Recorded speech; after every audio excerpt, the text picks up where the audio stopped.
The crowd at Windsor that afternoon felt the weight of history. Just days after the Archbishop of Canterbury gave the Prince and Princess of Wales their divine blessing at Westminster Abbey, Britain witnessed what many described as a symbolic transfer of the living spirit of the crown. A queen without a crown, a king without a throne, and a sister quietly setting the stage for a monarchy reborn.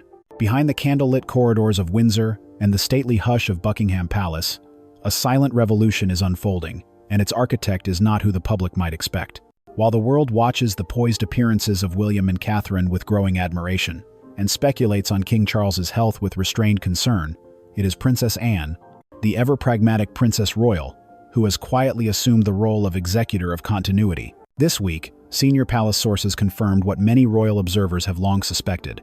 A formal coronation ceremony is in preparation not for a monarch ascending the throne by death or abdication, but for the Prince and Princess of Wales, as they step officially into a new role of royal stewardship. The plan, tentatively titled the Coronation of Stewardship, is not a symbolic gesture, but a constitutional act in all but legal name. Orchestrated by Princess Anne, with the subtlety of a naval commander and the loyalty of a daughter of Elizabeth II, this initiative represents a moment of historic recalibration within the House of Windsor. And the timing, by all measures historical, political, even seasonal, is impeccably chosen.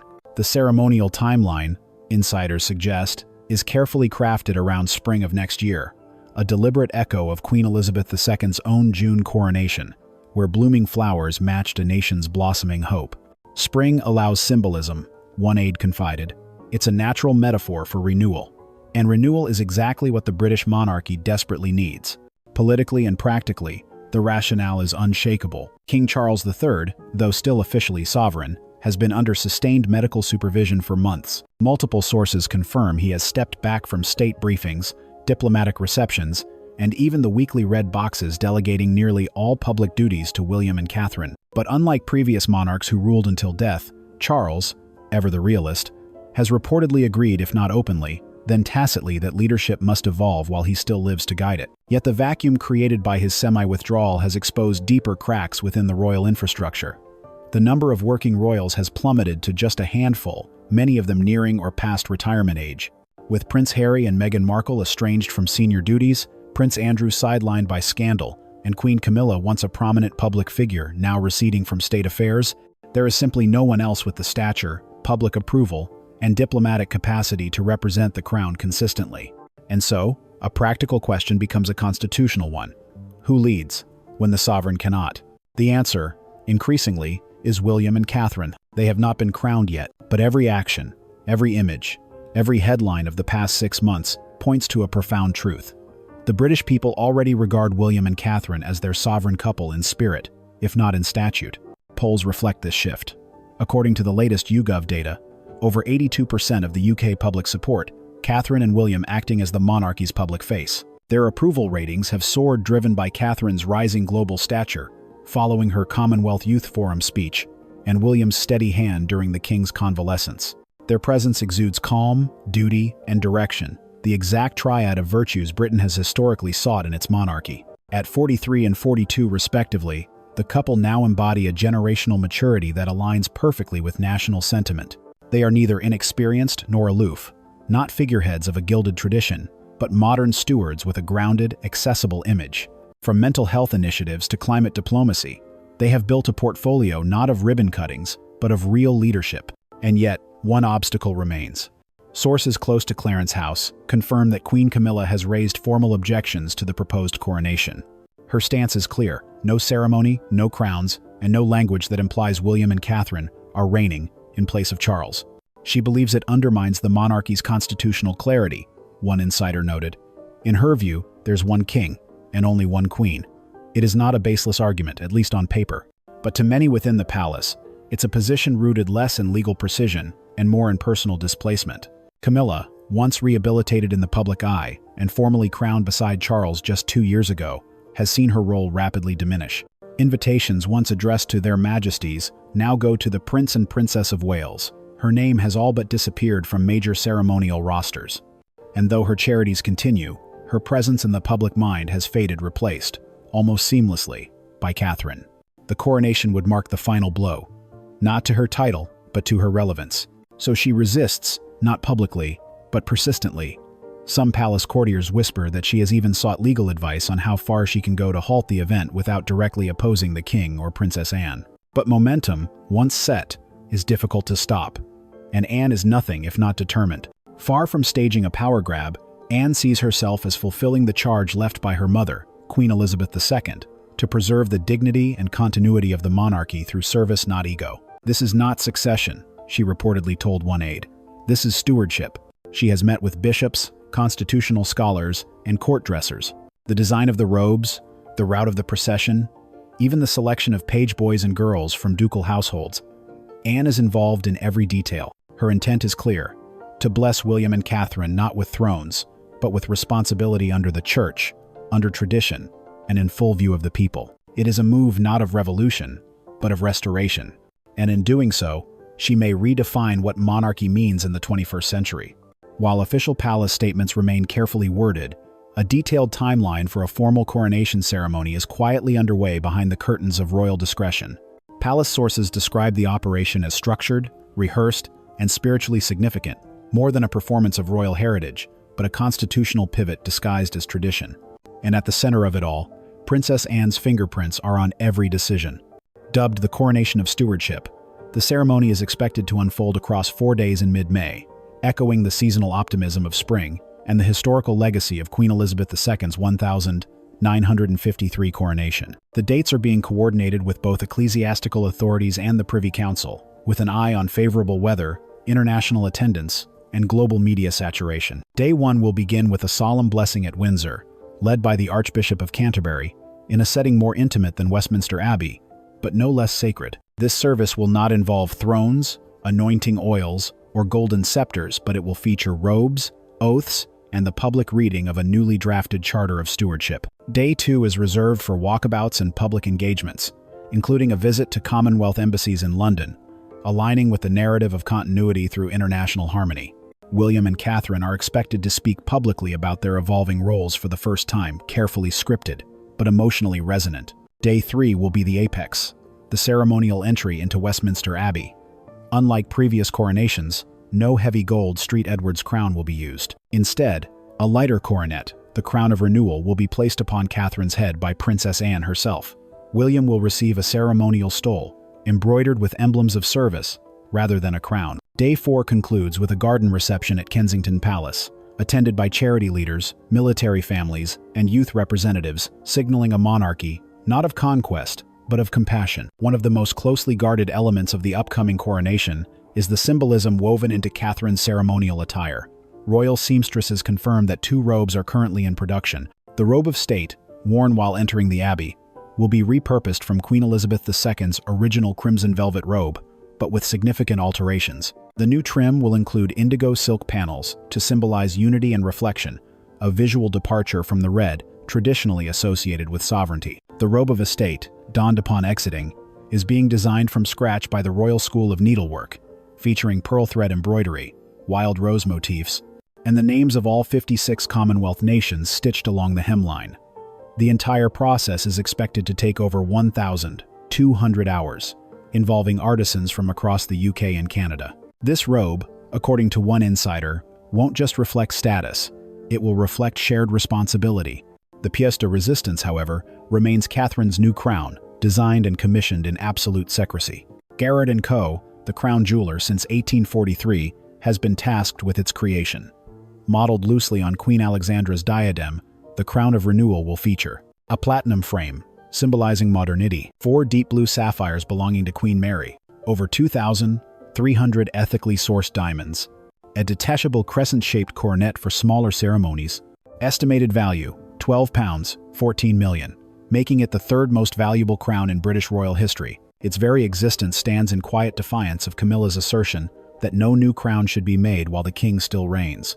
Indeed, Camilla's opposition has moved from subtle unease to strategic lobbying. Sources close to Clarence House confirm that she has privately contacted 3 senior members of the Privy Council, warning against any language that implies William and Catherine represent the king and queen in a formal capacity. Her argument rests on legalistic tradition. There can be no dual representation while a monarch is alive, unless formally incapacitated or abdicated. To reinforce her case, she has reportedly commissioned her own advisors to draft a memorandum on monarchical unity, arguing that multiple centers of symbolic power would confuse constitutional clarity and destabilize public perception. It's not jealousy, one aide close to Camilla insisted. It's structured. She's protecting the throne, but others aren't so sure. The optics tell a different story. Camilla has withdrawn from 3 major engagements this month. Her name is absent from upcoming diplomatic rosters, and her public statements, once frequent and lively, have been reduced to pre-approved written quotes. She may retain her title, but her influence is visibly diminishing. Meanwhile, Catherine's transformation is nearly complete. What began as a quiet expansion of her charity work has now evolved into a broader constitutional presence. Foreign leaders request private audiences with her. Media outlets across the Commonwealth run front-page stories about her diplomacy, and her tone, once deferential, now carries the gravity of inherited grace. She is becoming what Camilla never could, one senior BBC analyst remarked. A queen not just accepted, but expected. In subtle gestures and formal silence, Catherine now occupies the moral center of the monarchy. Her image in the crown of renewal, even leaked in a black and white rehearsal photograph, has already sparked viral hashtags. #Future Queen, #The People's Crown, Coronation Grace. In all of this, Princess Anne remains the bridge between fading legacy and emerging leadership. She has reportedly told William, "We will not crown you king, but we will crown your service."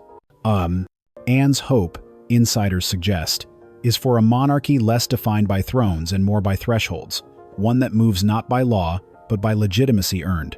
She calls it quiet duty in plain sight.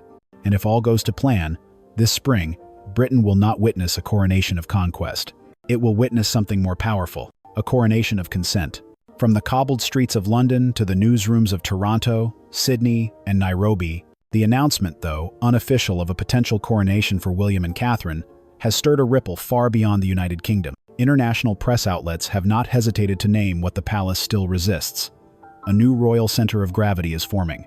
In Australia's Sydney Morning Herald, the headline was clear: not a throne, but a crown. Catherine emerges as global royal standard. The New York Times described the transition as a constitutional ballet choreographed by Princess Anne. Meanwhile, Le Monde noted with Gallic pragmatism, "La monarchie s'adapte, ou elle meurt." The monarchy adapts, or it dies. These responses reflect not merely admiration but strategic attention. With King Charles withdrawing from global engagements, Commonwealth nations are seeking continuity, not silence. Catherine's speech at the Commonwealth Youth Forum was replayed across more than 40 national outlets, a scale of exposure previously unseen since Diana's peak years. William's quiet diplomacy with African climate partners has won approval across party lines in both Ghana and Kenya. It is not charisma alone, it is presence. The contrast between this moment and coronations past is striking. When Queen Elizabeth II was crowned in 1953, the empire was dissolving, television was novel, and royal mystique was reinforced by distance. Today, legitimacy is forged in visibility, accessibility, and relevance. No longer can the monarchy rely on inherited reverence. It must be earned, seen, and sustained. Princess Anne understands this. She has reportedly consulted with archivists and senior historians to retain core symbolism, the robes, the abbey, the music, while discarding unnecessary opulence. It will be a coronation of character, one senior planner said. Everything Catherine wears, touches, or says will be measured for what it represents, not just what it costs. That, insiders suggest, is precisely what Queen Camilla fears most. As the coronation plans gain traction, the division between Clarence House and Kensington Palace has hardened into quiet rivalry. Behind closed doors, aides refer to themselves as either the continuity camp, loyal to Camilla and the king, or the Commonwealth stewards, aligned with William, Catherine, and Anne. The divide is not just generational, it is philosophical. Where Clarence insists on preserving a traditional hierarchy, Kensington pushes for a shared, collaborative model of monarchy where regional royals and professional envoys support the sovereign couple in each Commonwealth region.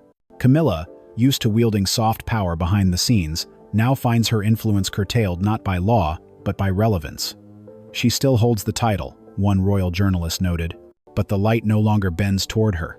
As the clock ticks toward spring, all eyes are not just on the abbey or the robes or the procession. They are on a deeper question, one that even the monarchy itself may be asking. When service becomes more visible than sovereignty, what does it truly mean to wear the crown? In the storied halls of royal history, Princess Anne's name has long been synonymous with duty, unflashy, unwavering, often overlooked. But now, as the monarchy navigates one of its most delicate transitions in living memory, her role has expanded from loyal sister to tactical visionary. Behind her famously no-nonsense demeanor lies a woman executing the most significant recalibration of royal symbolism since Queen Elizabeth II's accession. And for Anne, this isn't legacy building, it's legacy protecting. She's not staging a coup, one former royal chaplain observed. She's safeguarding a covenant. Anne has served more engagements than any other royal for over a decade, often in distant provinces, quiet hospitals, forgotten regiments. Her reputation as the monarchy's workhorse is not just earned, but respected. Yet in recent years, as Charles's health has declined and the monarchy has shrunk, Anne has quietly shifted from executing duties to engineering them. Her strategy is subtle. Instead of grand declarations, she uses ritual, symbolism, and institutional memory. The coronation of stewardship is her answer to a question few dare voice. If the king cannot lead, who leads in his name? Anne's solution is not to override the king, but to strengthen those already carrying the load. William and Catherine not with power, but with ceremony. For Catherine, the transformation has been less scripted and more spiritual. In the span of a year, she has evolved from consort to cornerstone, the beating heart of a monarchy seeking purpose beyond pageantry. Her public appearances now carry a stillness once reserved for the late queen. Her words, never improvised, always precise, reflect a depth of awareness rarely seen in royal history.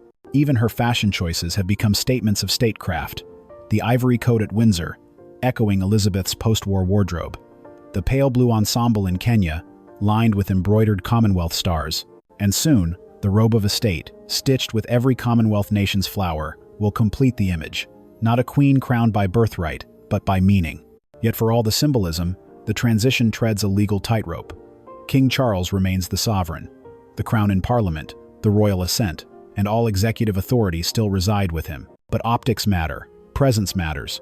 And in this moment, power is not held, it is seen. The planned ceremony walks this line carefully. There will be no enthronement, no orb, no sword of state. Instead, blessings, oaths of service, and shared vows. The message? This is not coronation, it is consecrated. Above it all looms the memory of Queen Elizabeth II, whose reign defined duty as endurance. But in this new chapter, duty is adaptation. Anne, who stood beside her mother longer than anyone, seems to understand this shift better than most. She's translating Elizabeth's legacy into a modern dialect, said a royal historian. Still formal, still sacred, but no longer untouchable. In doing so, she is not just bridging reigns. She is birthing a new model of monarchy quietly, deliberately, and with unwavering fidelity to the crown. When Catherine stepped out in Windsor beneath a soft gray sky last week, wearing an ivory wool coat traced with pale gold stitching, it was not just an outfit, it was a moment. Cameras captured her smile, restrained yet sincere. Her hand brushed a veteran's shoulder. A child offered white lilies. She knelt. The photo trended in under 7 minutes. Across social media, headlines and hashtags morphed into a collective whisper turned declaration. She already wears the crown. In the court of public opinion, it's no longer a question of title. It's recognition. It's resonance. And in Catherine, the people have found both.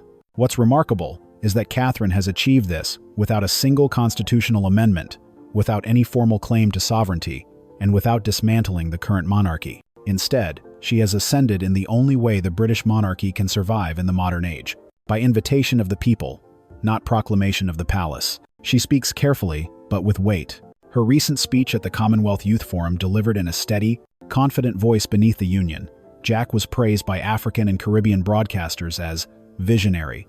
Commentators in Canada described it as the spiritual successor to Elizabeth's Commonwealth pledge at 21. Yet what truly sets Catherine apart is not just eloquence or elegance, it's her restraint. Where power tempts performance, she radiates calm.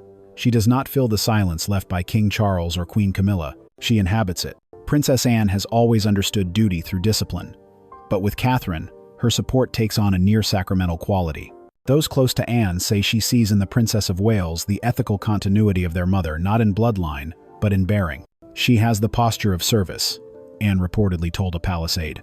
That's rarer than ambition. This is why Anne's plan for the coronation of stewardship gives Catherine not power, but presence. A crown that can be worn, a robe that can be carried, but no throne. Anne is constructing a ceremonial bridge, one that allows Catherine to lead publicly, without dethroning the king, a brilliant constitutional ballet. As Catherine rises, Camilla has begun to disappear. Once a regular presence at engagements, she has declined to attend multiple spring events, citing private commitments and health management. Her last major appearance at a charity book gala was muted. Her speeches are pre-recorded. Her smiles, practiced. Insiders report that invitations now arrive with the salutation, "The Prince and Princess of Wales," representing His Majesty. Camilla's name, once coupled with Charles's official documents, is being phased out. One aide admitted that Camilla was offered a reading at the upcoming coronation service, but declined. She said it would send the wrong message, the source said. She's not passing the crown, and she won't be seen pretending to. Yet for all her quiet resistance, the tide is leaving her behind. Not because of betrayal, but because of evolution. It didn't take long for the press to frame the royal moment in poetic, sometimes painful contrasts. The crown shifts without a throne. The times. From consort to conscience, Catherine redefines royal power. The Guardian. 2 queens, 1 future, and only one wears the people's trust. BBC special segment. These headlines are not accidental. They mirror a deeper societal yearning for authenticity, empathy, and generational clarity. For decades, the British monarchy has relied on structure to justify its survival. But in a world that rewards symbolism over ceremony, structure alone is not enough. Catherine, supported by Anne, is becoming the emotional sovereign, a queen who leads not through titles, but through trust. It began not with fanfare, but with silence. On the morning of the first day of the coronation of stewardship, the skies over London hung in a soft, pewter gray calm, reflective, almost reverent. A gentle mist clung to the carved gates of Westminster Abbey, as invited guests and global dignitaries filed in under the slow toll of the Abbey's 11th century bells. Unlike previous coronations, there was no golden coach, no crimson carpet. William and Catherine arrived in a modest royal vehicle, stepping out to quiet applause. Their garments were tailored, not theatrical. Catherine's robe of state, newly reworked from Queen Elizabeth II's own, shimmered faintly with threads of midnight blue and embroidered wild roses, the floral emblem of renewal. Inside the abbey, the tone was one of solemn recalibration. The choir, flanked by schoolchildren and Commonwealth representatives, sang not Zadok the priest, but a choral arrangement of Jerusalem, woven with African and Pacific Island harmonies. This was no enthronement. This was a consecration of intent. At the heart of the ceremony was a single document, the Charter of Stewardship, written under the guidance of Princess Anne and approved by the Privy Council. It bore no legal weight, yet carried the full symbolic power of a nation in transition. As Catherine and William stepped forward, the Archbishop of Canterbury addressed them not as heirs, but as bearers of the crown's trust. You are called not to reign, he said, but to serve to carry the flame while the sovereign rests. They each placed a hand upon the charter, and together recited, "In faith, in humility, and in hope, we accept the stewardship of this crown, for as long as we are needed, and no longer, not for glory, but for good." There were no crowns at that moment, only robes, only words. But in the pews, the transformation had already taken place. The final act of the service was quiet, almost intimate. Princess Anne, dressed in full naval uniform, stepped forward carrying a platinum coronet, the crown of renewal. Crafted by Gerard & Co., it gleamed with Cornish diamonds, 4 deep blue sapphires from Queen Mary's estate, and a single Cullinan shard beneath the front arch. It had no cross, no orb. Instead, its band bore the engraved motto, "Service before sovereignty." As Anne gently placed the coronet on Catherine's head, the abbey fell completely still. Even the choir paused. Catherine's eyes closed. Her lips moved, no microphone captured the words, but a lip reader would later confirm she whispered, "So help me God." Anne stepped back, her posture stiffened, and for the first time in years, her voice cracked as she said, "In constancy, I pass the trust." The cameras captured it all. A queen crowned, not in law, but in spirit. Conspicuously missing from the front row was Queen Camilla. Though invited, she had chosen to remain at Mill House, releasing a brief statement through Clarence House the evening before. "I respect the ceremony taking place, but I have chosen reflection over participation." No more, no less. Her absence was noted, but not mourned. The narrative had moved on, and so had the crown. By the time Catherine and William stepped out of Westminster into the cool spring air, the global response had already begun. In Ottawa, Prime Minister Daniel Belanger called the event a reaffirmation of Commonwealth purpose. In Nairobi, Kenyan President Odhiambo praised Catherine's leadership as a bridge between tradition and transformation. Across social media, the hashtags #stewardship crown, #coronation of grace, and #queen in spirit trended in over 40 countries. Even American networks broke away from primetime coverage to air the vows live. This wasn't just a British moment, it was a global inflection point. Back at Sandringham, King Charles watched the entire ceremony from a private study, surrounded by close staff and the Archbishop of York. One aide described him as teary, but composed. As the choir resumed their hymn and Catherine bowed beneath the crown, he reportedly turned to his physician and said, "She is what the crown needs now, and I am at peace." Later that evening, a handwritten note from Charles was delivered to Kensington Palace. It read simply, "Duty continues through you. My love, my pride, my trust." It was signed, Papa. At the garden reception that closed the coronation week, Princess Anne raised a glass, surrounded by veterans, charity workers, and royal aides. "This was not a succession," she said. "This was succession's soul." And in that final toast, she not only sealed Catherine's stewardship, she completed her own. As twilight fell across the grounds of Kensington, Catherine removed the crown of renewal and handed it back to Anne, who kissed the inner rim and whispered something no one could hear. Later, an aide asked Anne what she had said. She paused. "I said, 'Now we are safe.'" By the following morning, British newspapers bore a single headline across all front pages. The crown wasn't taken, it was carried. Below it, a photo of Catherine, standing on the Abbey steps, not smiling but steady. There were no fireworks, no acclamations, just the quiet confirmation that the monarchy had survived another century's turn, not by holding on to power, but by knowing when to pass it forward. And in that moment, under the soft English light, the House of Windsor stood renewed, not through blood, but through belief.